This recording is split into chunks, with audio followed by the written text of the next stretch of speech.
I'm Emily, 35, and if you'd asked me a few years ago, I'd have told you my life was just about perfect. I was climbing the corporate ladder at a renowned company, making my way to a department manager position. It was during those long hours at work that I stumbled upon something unexpected, something that wasn't part of my meticulously planned career path. Love. His name was Jake, a colleague from a different department. He wasn't as high up on the career ladder as I was, but that never mattered to me. Our connection was instant, and before we knew it, our office romance blossomed into something deeper, leading us down the aisle. The company we worked for was supportive. After all, it wasn't a secret affair, but a serious relationship that everyone could see was genuine. We were happy, living in a beautiful, spacious house that we bought together. It was more than a home. It was a symbol of our future, of the family we dreamed of starting. But our seemingly perfect life wasn't without its cracks. The main issue? Our earnings. I always earned more than Jake, and while it never bothered me, it was a thorn in his side. One chilly evening, as we sat in our living room, Jake brought it up yet again. Does it ever get to you? The whole money thing? He asked, his gaze fixed on the dancing flames in the fireplace. No, Jake, it really doesn't. I love you, not your paycheck. We're in this together, remember? I replied, trying to reassure him. He let out a long sigh. I just feel like I should be the one bringing in more, you know? It's not traditional. I reached for his hand, giving it a gentle squeeze. We're not a traditional couple, Jake.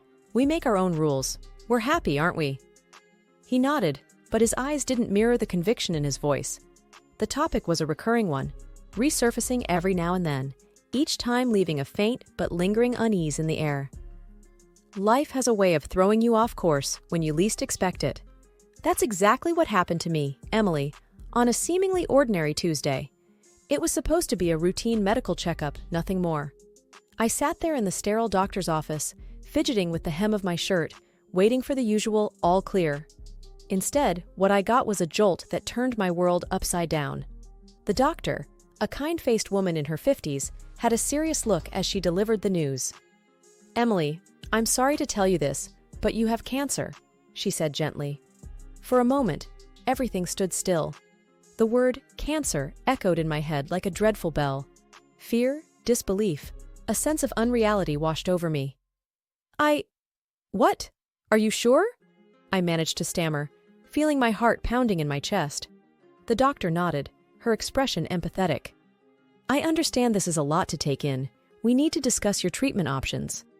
Her voice faded into the background as I grappled with the shock. Cancer? Me? It didn't make sense. I was healthy, or so I thought. When I left the doctor's office, I felt like I was in a daze. The world seemed to go on around me, but I was stuck in that moment of devastating revelation. I called Jake as soon as I could. He answered after a few rings. Hey Em, how did the checkup go? His voice was casual, expecting routine news. Jake, it's not good, I said, my voice shaky. What's wrong? Talk to me, Em, he replied, his tone shifting to concern. I took a deep breath, trying to steady myself. It's cancer, Jakey. I have cancer. There was a heavy silence on the other end. Then, oh God, Em, I'm so sorry. Are you okay? Where are you? I'm still at the clinic. I'm not okay, Jakey. I'm scared, I admitted, feeling a lump forming in my throat. I'll come right over. We'll face this together, Em. You're not alone, he said firmly. Hearing his words, a small flicker of hope ignited within me. Maybe, just maybe, we could get through this nightmare together. The following days were a blur of appointments, tests, and consultations. I started my treatment, which included chemotherapy. It was exhausting, both physically and emotionally. Jake was supportive at first, accompanying me to my sessions, holding my hand, trying to be strong for both of us. But as the treatments took a toll on me, I noticed a change in Jake. His visits became less frequent, his reassurances felt more forced. Whenever I asked him why he couldn't come, he always had the same excuse. Work is just crazy right now, Em. I'm so tired by the end of the day, he'd say over the phone. I tried to understand, to be sympathetic. After all, he was dealing with this in his own way, too. But deep down, I couldn't shake off the feeling of growing distance. the creeping sense of loneliness that started to envelop me. In those moments of solitude and struggle, I found an unexpected source of strength. My parents and my best friend, Lisa. They were my rocks, calling me daily, visiting me whenever they could, offering words of encouragement and love. While I was trying to adjust to my new reality in the hospital, undergoing treatment and dealing with the side effects, life outside continued. I missed our home, the comfort of our bed, the little rituals Jake and I had. Despite his decreasing visits, I clung to the hope that we were still a team. One day, Lisa came to visit. She brought some magazines, my favorite snacks, and a sense of normalcy that I craved. But there was something off about her. She seemed uneasy. "Hey, what's up? You seem a bit distracted," I said, trying to read her expression. Lisa hesitated before speaking. "Emily, I don't want to worry you, but something strange happened the other day." My heart skipped a beat. "What happened?" "Well, I was walking past your house, and I heard laughter. Loud, female laughter. It sounded like there was a party or something," she said cautiously. A cold shiver ran down my spine. "A party?" But Jake didn't mention anything. Maybe he had friends over. Lisa bit her lip, looking uncomfortable. "I don't know, Emily. It just felt weird. And I haven't seen Jake around much lately. I'm worried there might be someone else." Her words hit me like a ton of bricks. I didn't want to believe it, but the seeds of doubt were planted. Was Jake seeing someone else while I was stuck here, fighting for my life? "I need to know, Lisa. I can't just sit here wondering," I said, a sense of urgency rising within me. "I understand. But what are you going to do?" Lisa asked, her concern evident. "I need to go home. I need to see for myself," I decided, my mind made up. "But Emily, your treatment—" "I know. But I can't ignore this." "I have to know the truth," I interrupted, feeling a mix of anger, betrayal, and fear. Lisa helped me arrange for an early discharge. The doctors weren't thrilled, but my recent results were promising, and they agreed under the condition that I would continue my treatment on an outpatient basis. The drive home was nerve-wracking. Every possible scenario played out in my mind. I was scared of what I might find, yet I needed answers. As we pulled up to the house, everything looked normal from the outside. But the moment we stepped in, it was clear something was off. The place felt different, like it wasn't ours anymore. We heard voices coming from the living room. My heart pounded in my chest as we walked in, bracing for what we might find. To my utter shock, there was a couple sitting there, looking as surprised to see us as we were to see them. "Who are you? What are you doing in my house?" I demanded, my voice trembling with a mixture of anger and disbelief. The woman, probably in her late 30s, stood up. "I'm sorry, but who are you? We're renting this place." "Renting? This is my house. I live here with my husband, Jake," I said, struggling to process her words. The man, who had been quiet until now, spoke up. "We've been here for a couple of weeks. We made a deal with Jake. He said the house was going to be sold, and we're interested in buying it." My world came crashing down at that moment. Not only was there another woman in my house, but now I was being told that my husband, the man I trusted, was planning to sell our home without my knowledge. I felt like I was in a nightmare, one that I couldn't wake up from.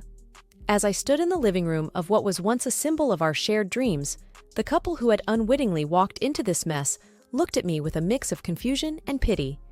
They introduced themselves as Mark and Sandra, clearly uncomfortable but trying to be polite. I could hardly focus on their words. My mind was in turmoil. "Please, can you call Jake? I need to speak to him," I said, my voice shaky but firm. Mark nodded, taking out his phone. "Of course, I have his number. He said to call if we needed anything." The wait for Jake to arrive was agonizing. My heart raced with a cocktail of emotions: anger, betrayal, disbelief. When he finally walked in, the look on his face was one of shock, but not the kind I expected. "Emily, what are you doing here? You should be in the hospital," he said, his voice tinged not with concern, but annoyance. His reaction only fueled my anger. "What am I doing here? Jake? What are you doing? Selling our house behind my back?" He had the audacity to look irritated. "I can explain, Emily. It's simple, really." "Explain?" Explain how you could betray me like this? My voice was rising despite my efforts to control it. Jake's expression hardened. Listen, Emily, you're sick. The cancer might not even go away. I have to think about my life too. I can't be tied down, waiting for whatever comes next. I felt like I had been slapped. His words were cruel, unrecognizable from the man I thought I knew. You're talking about selling our home, our life together, as if it's just a transaction. Is this really you, Jake? Disbelief and hurt were evident in my voice. He shrugged, a cold look in his eyes. It's practical, Emily. You're not going to make it, and I need the money to build my life. Besides, I would get this house anyway if you know. His words were like a knife twisting in my gut. The reality of his betrayal was worse than any suspicion I had harbored. I can't believe you, Jake. After everything, this is what it comes down to. Money and convenience? I was struggling to hold back tears. Jake seemed unfazed. Life goes on, Emily. Yours might not, but mine will. I need to think about my future. His brazenness left me speechless. I had imagined many scenarios, but nothing could have prepared me for the callousness I was witnessing. And you think you'll just get away with this? Selling our house? Leaving me with nothing while I'm fighting for my life? My voice trembled with a mixture of rage and pain. He shrugged again, a gesture that now filled me with revulsion. I'm doing what I have to. You can do whatever you want, Emily. It doesn't matter to me anymore. I felt a surge of resolve amidst the chaos of my emotions. I'll fight you on this, Jake, and the company will hear about how you treat your sick wife. You won't get away with this, he scoffed. Do what you want, Emily. I'm done here. With that, he turned and left, leaving a trail of coldness behind. I stood there, shaken to my core, realizing that the man I loved was a stranger to me now. I knew at that moment that this was a battle I had to fight, not just for my health, but for justice and dignity. After Jake left, a heavy silence filled the room. Mark and Sandra stood awkwardly, clearly wanting to escape the tense atmosphere. I couldn't blame them. Look, I'm really sorry about all this. We had no idea, Mark said, sounding genuinely apologetic. Yeah, we just wanted a place to stay. We didn't know about everything, Sandra added, her eyes full of sympathy. I gave them a weak smile. It's not your fault. You were just looking for a home. They offered to leave, but I insisted they stay. It wasn't their fault that Jake had dragged them into his deceit. After they left, I sat down on the couch, my mind racing. I felt betrayed, angry, and helpless. But amidst all those emotions, a fiery determination was taking shape. I wasn't going to let Jake walk all over me.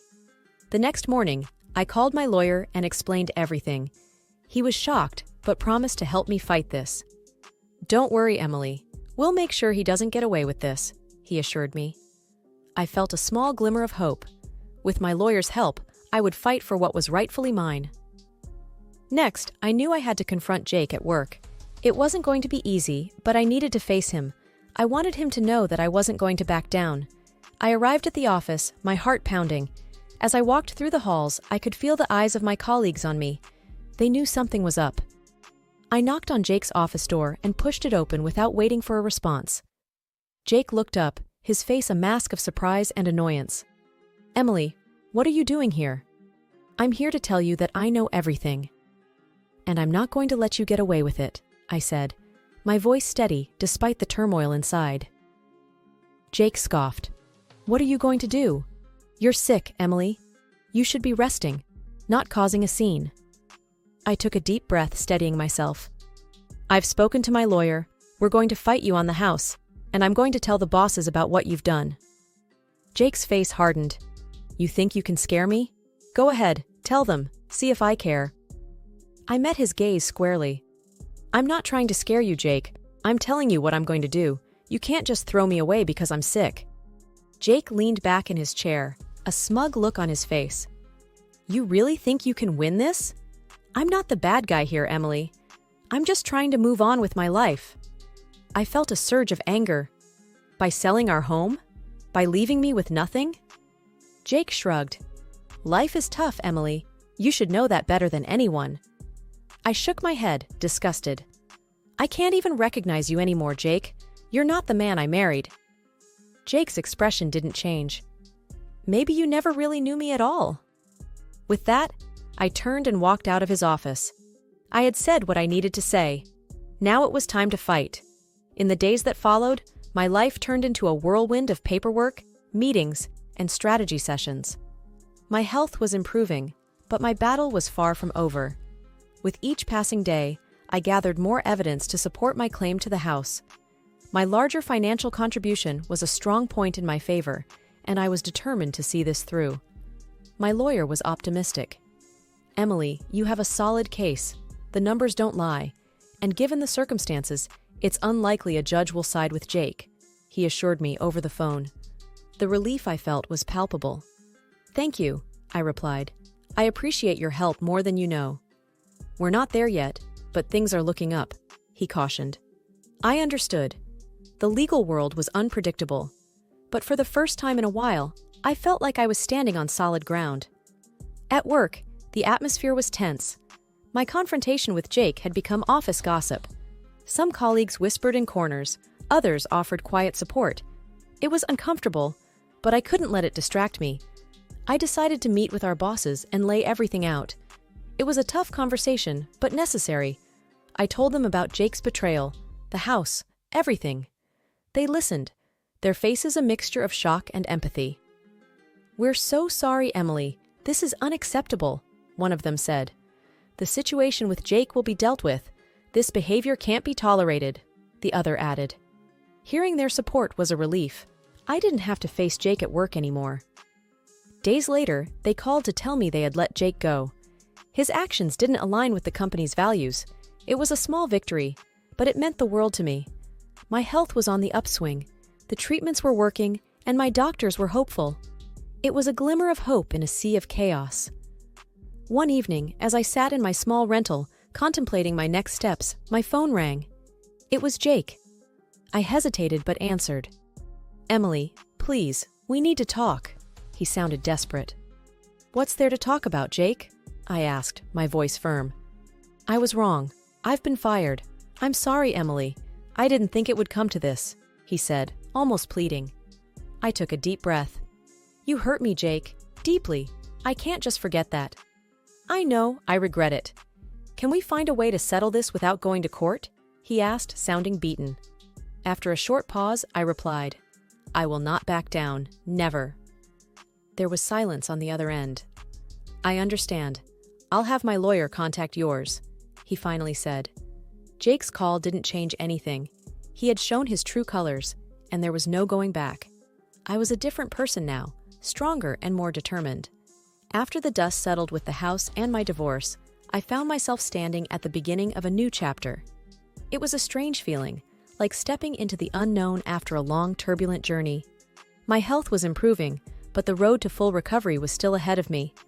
One afternoon, I was at the clinic for a checkup. The waiting room was quiet, just the hum of the air conditioner filling the space. When the nurse called my name, I followed her to the examination room. Dr. Simmons, my oncologist, greeted me with a warm smile. "Good to see you, Emily. How are you feeling?" "Better, thank you," I replied, taking a seat. "That's what we like to hear," he said, going over my chart. "Your latest scans show improvement. The treatment is working." I exhaled a sigh of relief. "That's great news." "Yes, but remember, it's a long road. You need to take care of yourself," he reminded me. "I know, and I will," I assured him. He nodded, satisfied. "Good. We'll keep monitoring your progress." Leaving the clinic, I felt a mix of emotions. Hope, certainly, but also a sense of responsibility. This was my life, and I had to take charge of it.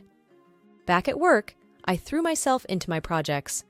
It was a distraction, but also a reminder that I had a purpose beyond my illness and personal troubles. One day, I was in the break room when I overheard a couple of colleagues talking. "Did you hear about Jake? He's trying to get his job back," one of them said. "Really? After what he did?" "Good luck with that," the other replied. I stayed silent, stirring my coffee. Jake's choices were his own. I had my path to follow, and it didn't include him. After work, I met up with my friend Sarah for dinner. She had been a rock throughout everything. "How are you holding up?" she asked as we sat down. "I'm okay, taking it one day at a time," I answered. That's all you can do, and hey, you're doing amazing, she said, offering a reassuring smile. I nodded. Thanks, I couldn't have done it without your support. We're in this together, she said, raising her glass. To new beginnings. To new beginnings, I echoed, clinking my glass with hers. The next few months were a blend of routine and small victories. Each doctor's visit brought good news. My strength was returning, and with it, a newfound determination to live life on my terms. The treatments had worked, and the doctors were optimistic. I was officially in remission. As I walked into the office that morning, I felt a sense of pride. I had not only kept my job through the toughest times, but also excelled. My team greeted me with warm smiles and congratulations. The workday was busy, but I didn't mind. Being productive gave me a sense of normalcy. Later, I met Sarah for lunch. She had been more than a friend. She was my pillar of strength. You look radiant, Emily, she said as we sat down at our favorite cafe. I feel it too, Sarah. It's like a new beginning, I responded, smiling. And you deserve every bit of it. So, what's next for you? She asked, sipping her coffee. I've been thinking about that. I want to give back, maybe volunteer at the cancer center. Share my story, help others. I said, the idea resonating with me more and more. That's wonderful, Emily. You'll be amazing at it, she encouraged. After lunch, I went for a walk in the park. The sun was shining and the air was fresh.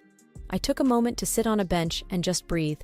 Life was precious, and I was here, living it. As I walked back home, my phone rang. It was my boss, Mr. Thompson. Emily, good news. The board has approved your proposal for the new project, he said. That's fantastic. Thank you, Mr. Thompson.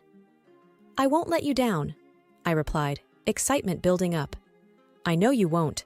Keep up the good work, he said, before ending the call. Back at home, I reflected on my journey. From the shock of my diagnosis to the betrayal and divorce, it had been a roller coaster of emotions. But here I was, standing tall.